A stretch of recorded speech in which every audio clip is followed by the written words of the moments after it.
नमस्कार, आप देख रहे हैं माई हिंदी टीवी। खबर दिन भर लेकर हाजिर हूं मैं संजीव कुमार। शुरुआत हेडलाइंस के साथ। अजरबैजान से रूस जा रहा विमान कजाकिस्तान में क्रैश। हादसे में 42 लोगों के मारे जाने की आशंका। न्यूज एजेंसी रॉयटर्स के अनुसार प्लेन में सवार थे 62 यात्री और 5 क्रू मेंबर्स। 25 लोगों को बचाया गया, 22 अस्पताल में भर्ती।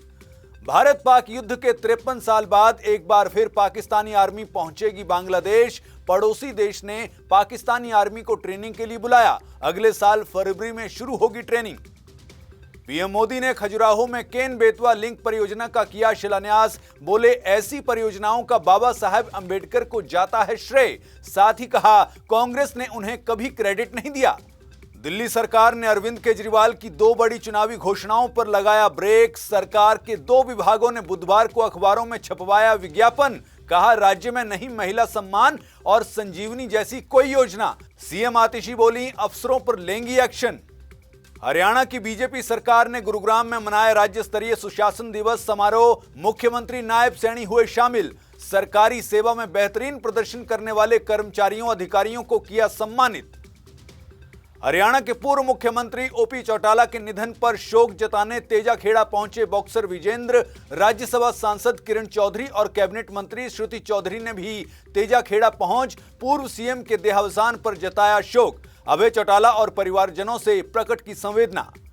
हरियाणा विधानसभा उपाध्यक्ष डॉक्टर कृष्णलाल मिड्ढा का रोहतक में कांग्रेस पर सियासी वार। बोले, हार से डिप्रेशन में है कांग्रेस, इलाज की है जरूरत।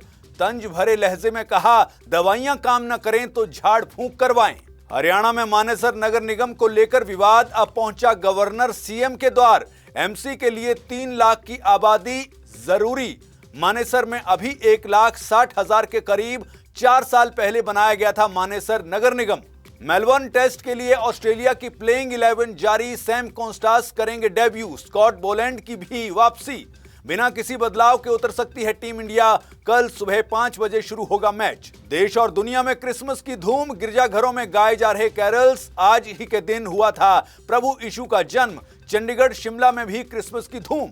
और जम्मू कश्मीर, उत्तराखंड और हिमाचल में बर्फबारी के बाद बड़ी ठंड। लाहौल स्पीति का कुकुम सेरी रहा सबसे ठंडा। हिमाचल में बर्फबारी के बाद 3 नेशनल हाईवे समेत 223 सड़कें बंद। शिमला में सबसे ज्यादा 145 सड़कें बंद।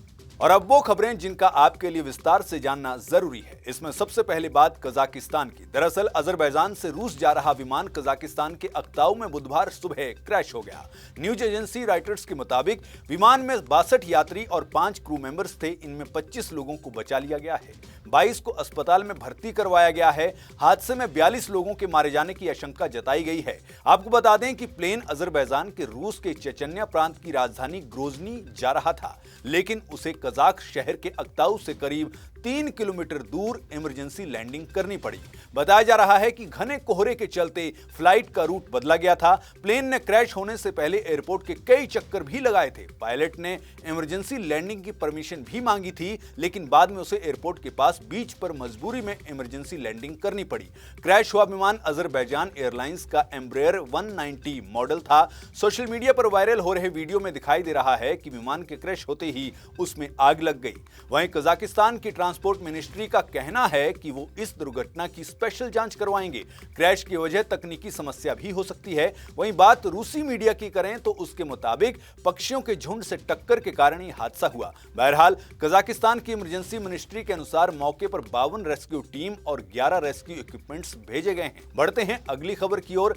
यह खबर पीएम मोदी से जुड़ी हुई है। पीएम मोदी ने बुधवार के दिन खजुराहो में केन बेतवा लिंक परियोजना का शिलान्यास किया। इसके अलावा उन्होंने Omkareshwar floating solar power plant का उद्घाटन भी किया। इस मौके पर पूर्व प्रधानमंत्री अटल बिहारी वाजपेयी के जीवन पर आधारित एक लघु फिल्म का प्रदर्शन भी किया गया। वहीं पूर्व प्रधानमंत्री वाजपेयी पर डाक टिकट भी जारी किया गया। पीएम मोदी ने यहां अपनी स्पीच में पूर्व प्रधानमंत्री अटल बिहारी वाजपेयी और डॉक्टर भीमराव अंबेडकर का जिक्र किया। उन्होंने कहा, देश में पानी से जुड़ी योजनाओं का क्रेडिट अंबेडकर को जाता है, लेकिन कांग्रेस ने कभी बाबा साहेब को इसका श्रेय नहीं दिया, लोगों को पता भी नहीं चलने दिया। पीएम मोदी ने अपने भाषण में 3 नेताओं का जिक्र किया। अटल बिहारी वाजपेयी के बारे में बोलते हुए उन्होंने कहा कि मध्य प्रदेश में आज हजारों करोड़ रुपए की विकास परियोजनाओं की शुरुआत हुई है। आज बहुत प्रेरणादायी दिन है। आज अटल जी की जन्म जयंती है। आज उनके जन्म के 100 साल हो रहे हैं। उन्होंने मुझ जैसे कई कार्यकर्ताओं को सिखाया है। देश के विकास में अटल जी का योगदान हमारे स्मृति पटल पर अटल रहेगा। वहीं बाबा साहेब भीमराव अंबेडकर पर बोलते हुए उन्होंने कहा कि भारत में जो बड़ी नदी परियोजनाएं बनी, इनके पीछे डॉक्टर बाबा साहेब अंबेडकर का ही विजन था। आज जो केंद्रीय जल आयोग है, इसके पीछे भी डॉक्टर अंबेडकर के ही प्रयास थे। लेकिन कांग्रेस ने कभी जल संरक्षण के प्रयासों और बांधों के लिए बाबा साहेब को क्रेडिट नहीं दिया, किसी को पता भी नहीं चलने दिया। पीएम मोदी ने पंडित जवाहरलाल नेहरू का नाम लिए बिना इशारा करते हुए कहा कि पानी के लिए दूरदर्शी आयोजन पर सोचने का क्रेडिट एक ही व्यक्ति यानी जवाहरलाल नेहरू को देने के नशे में सच्चे सेवक को भुला दिया गया। आज मैं बताता हूं कि देश आजाद होने के बाद भारत की जल शक्ति, भारत के जल संसाधन, भारत में पानी के लिए बांधों की रचना, इन सब की दूरदृष्टि, इसके लिए किसी एक महापुरुष को क्रेडिट जाता है तो उस महापुरुष का नाम है बाबा साहेब अंबेडकर। आपको बता दें कि बाबा साहेब अंबेडकर पर गृह मंत्री अमित शाह के संसद में दिए गए भाषण पर विवाद हो गया था। उसके बाद से ही बीजेपी और कांग्रेस दोनों बाबा साहेब पर अपने अपने तरीके से क्रेडिट लेने की कोशिश में हैं। कांग्रेस कह रही है कि गृह मंत्री ने बाबा साहेब का अपमान किया है, तो वहीं बीजेपी का कहना है कि अगर बाबा साहेब का किसी ने सम्मान किया है तो बीजेपी ने किया है। अगली खबर की तरफ बढ़ते हैं। अगली खबर दिल्ली की आम आदमी सरकार से जुड़ी हुई है। दिल्ली में जनवरी फरवरी में विधानसभा चुनाव हैं, इसलिए सभी पार्टियां चुनावी मोड में हैं। ऐसे में दिल्ली सरकार के अफसरों ने अरविंद केजरीवाल की 2 बड़ी चुनावी घोषणाओं पर ब्रेक लगा दी है। दिल्ली सरकार के अफसरों ने बुधवार को अखबारों में बाकायदा विज्ञापन छपवाकर कहा कि राज्य में महिला सम्मान और संजीवनी जैसी कोई योजना नहीं है। पहला इश्तिहार महिला और बाल विकास विभाग ने महिला सम्मान योजना को लेकर जारी किया, जिसमें कहा गया है कि दिल्ली सरकार ने ऐसा कोई नोटिफिकेशन जारी नहीं किया है। तो वहीं दूसरा विज्ञापन दिल्ली के स्वास्थ्य एवं परिवार कल्याण विभाग ने संजीवनी योजना को लेकर जारी किया है, जिसमें कहा गया है कि सरकार ऐसी कोई स्कीम नहीं चला रही है। लोगों को कार्ड बनाने के नाम पर निजी जानकारी न देने की सलाह दी है। आपको बता दें कि दोनों ही स्कीम्स का ऐलान दिल्ली के पूर्व मुख्यमंत्री अरविंद केजरीवाल ने किया था, जिसमें महिला सम्मान योजना के तहत 18 साल की सभी महिलाओं को हर महीने 1000 रुपए दिए जाएंगे और चुनाव बाद रकम बढ़ाकर 2100 रुपए कर दी जाएगी। वहीं संजीवनी योजना के तहत 60 साल से ज्यादा उम्र के सभी लोगों को सरकारी या प्राइवेट अस्पताल में मुफ्त इलाज दिया जाएगा। अब महिला एवं बाल विकास विभाग ने जो महिला सम्मान स्कीम को लेकर विज्ञापन जारी किया है, उसे भी आप एक बार देख लें, उसमें क्या लिखा है। मीडिया रिपोर्ट्स और सोशल मीडिया पोस्ट के जरिए महिला एवं बाल विकास विभाग के संज्ञान में यह लाया गया है कि एक राजनीतिक दल दिल्ली में महिलाओं को मुख्यमंत्री महिला सम्मान योजना के तहत 2100 रुपए प्रतिमाह देने का दावा कर रहा है। यह स्पष्ट किया जाता है कि दिल्ली सरकार की तरफ से ऐसी किसी योजना का नोटिफिकेशन जारी नहीं किया गया है।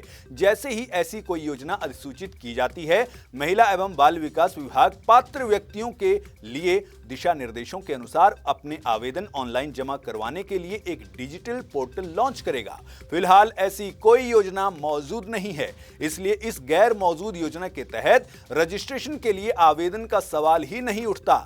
कोई भी निजी व्यक्ति, राजनीतिक दल मुख्यमंत्री महिला सम्मान योजना के नाम पर लोगों से जानकारी इकट्ठा कर रहा है तो ये धोखाधड़ी है। नागरिकों को सावधान किया जाता है कि इस योजना के नाम पर पर्सनल डिटेल जैसे बैंक अकाउंट जानकारी, voter ID card, phone number, address या कोई अन्य जानकारी किसी से शेयर ना करें। जोखिम होने पर वे खुद जिम्मेदार होंगे।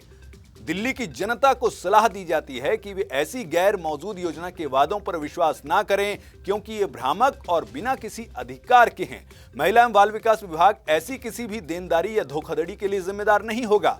ये महिला एवं बाल विकास विभाग दिल्ली की तरफ से नोटिफिकेशन या फिर कहें कि विज्ञापन जो है वो जारी किया गया है। अब जब दिल्ली सरकार के अफसरों की ओर से इस तरह का विज्ञापन जारी किया गया तो दिल्ली के मुख्यमंत्री आतिशी ने कहा, जो नोटिस आज छपे हैं वो गलत हैं। कुछ अफसरों पर बीजेपी ने दबाव बनाकर गलत सूचना छपवाई है। उन्होंने कहा कि अफसरों के खिलाफ एडमिनिस्ट्रेटिव और पुलिस कार्रवाई होगी।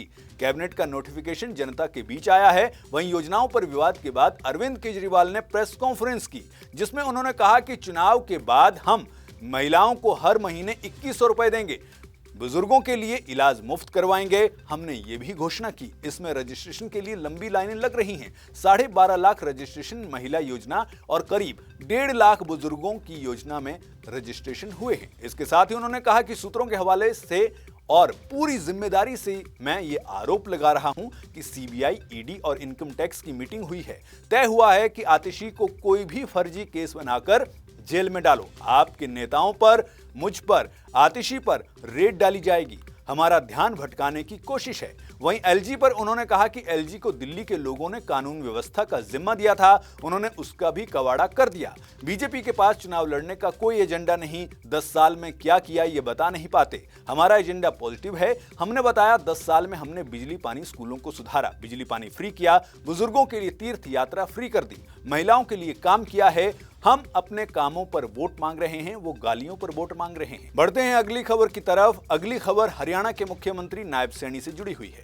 मुख्यमंत्री नायब सैनी गुरुग्राम में राज्य स्तरीय सुशासन दिवस समारोह में शामिल हुए। पूर्व प्रधानमंत्री स्वर्गीय श्री अटल बिहारी वाजपेयी की जयंती को देश में सुशासन दिवस के तौर पर मनाया जाता है।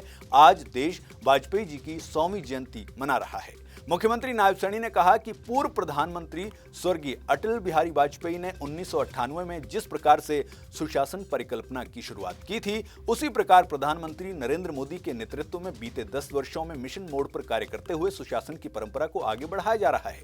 हरियाणा सरकार ने भी इस दौरान जनमानस के जीवन को सरल और सुगम बनाने के लिए सराहनीय कार्य किया है। मुख्यमंत्री नायब सिंह सैनी ने कहा कि पूर्व प्रधानमंत्री स्वर्गीय अटल बिहारी वाजपेयी और महामना मदन मोहन मालवीय की जयंती 25 दिसंबर को देश भर में सुशासन दिवस के रूप में मनाई गई। जिस प्रकार स्वर्गीय अटल बिहारी वाजपेयी ने प्रधानमंत्री ग्राम सड़क योजना के माध्यम से ग्रामीण भारत में ढांचागत तंत्र को विकसित किया, उसी तर्ज पर काम करते हुए नरेंद्र मोदी ने सुशासन की दिशा में आगे बढ़ते हुए अनेक योजनाएं क्रियान्वित की, जिससे जनमानस का जीवन सरल और सुगम हुआ। हरियाणा में बीते 10 वर्षों के दौरान पारदर्शी और भ्रष्टाचार मुक्त व्यवस्था पर काम करते हुए मेरिट पर भर्ती, ऑनलाइन ट्रांसफर पॉलिसी लागू की। सीएम सैनी ने कहा कि आज गरीब का बेटा पढ़ लिखकर एचसीएस अधिकारी बन रहा है। बीते 10 वर्षों में हरियाणा सरकार ने 1,71,000 से अधिक युवाओं को पारदर्शी तरीके से सरकारी नौकरियां प्रदान की। इसी तर्ज पर कर्मचारियों को भी ऑनलाइन नीति से मनचाहे स्टेशन पोस्टिंग दी गई। आज अटल सेवा केंद्रों के माध्यम से अपने घर के समीप ही नागरिकों को सरकारी योजनाओं का लाभ मिल रहा है। उद्योगों से संबंधित एनओसी अब भी एक स्थान पर मिलना सुनिश्चित हो रही है। इसी तरह घर बैठे बुजुर्गों को पेंशन योजनाओं का स्वतः ही लाभ मिल रहा है। और आखिर में बात क्रिसमस की। आज पूरी दुनिया में क्रिसमस का त्योहार मनाया जा रहा है। देश और दुनिया भर में चर्च सजाए गए हैं। हालांकि गाजा इजराइल वॉर के चलते लगातार दूसरे साल प्रभु यीशु के जन्मस्थल बेथलेहम में क्रिसमस पर बड़ा सेलिब्रेशन देखने को नहीं मिला है। उनके जन्मस्थल पर बने चर्च ऑफ द नेटिविटी में सजावट तक नहीं की गई है। लेकिन बात भारत की करें तो यहाँ गोवा, महाराष्ट्र, तमिलनाडु में क्रिसमस सेलिब्रेशन जारी है। पुरी बीच पर सेंट आर्टिस्ट सुदर्शन पटनायक ने चॉकलेट और रेत से सेंटा क्लॉज बनाए। ममता बनर्जी कोलकाता में मोस्ट होली रोजरी के कैथेड्रल में सामूहिक प्रार्थना में शामिल हुई। इसी तरह चंडीगढ़ में भी क्रिसमस की धूम है। वहीं शिमला में इस बार क्रिसमस का त्योहार बहुत खास बन गया है, क्योंकि क्रिसमस के मौके पर शिमला में बर्फबारी हुई है, जिसने कि इस त्योहार में और रौनक भर दी है। अक्सर शिमलावासी और टूरिस्ट क्रिसमस के मौके पर शिमला में बर्फबारी की आस रखते हैं। पिछले कई सालों से ऐसा मौका नहीं मिल रहा था, लेकिन इस बार क्रिसमस के मौके पर शिमला में बर्फबारी हुई तो इससे यहाँ इस त्योहार की रौनक और भी बढ़ गई। आप सबको भी हमारी तरफ से क्रिसमस की बहुत बहुत शुभकामनाएं। बहरहाल आज खबर दिन भर में बस इतना ही। देश दुनिया की ताजा तरीन खबरों के लिए देखते रहिए माई हिंदी टीवी। अगर आप हमें फेसबुक पर देख रहे हैं तो हमारे चैनल को लाइक करें, फॉलो करें और शेयर करें। अगर आप हमें यूट्यूब पर देख रहे हैं तो हमारे चैनल को सब्सक्राइब भी करें। धन्यवाद।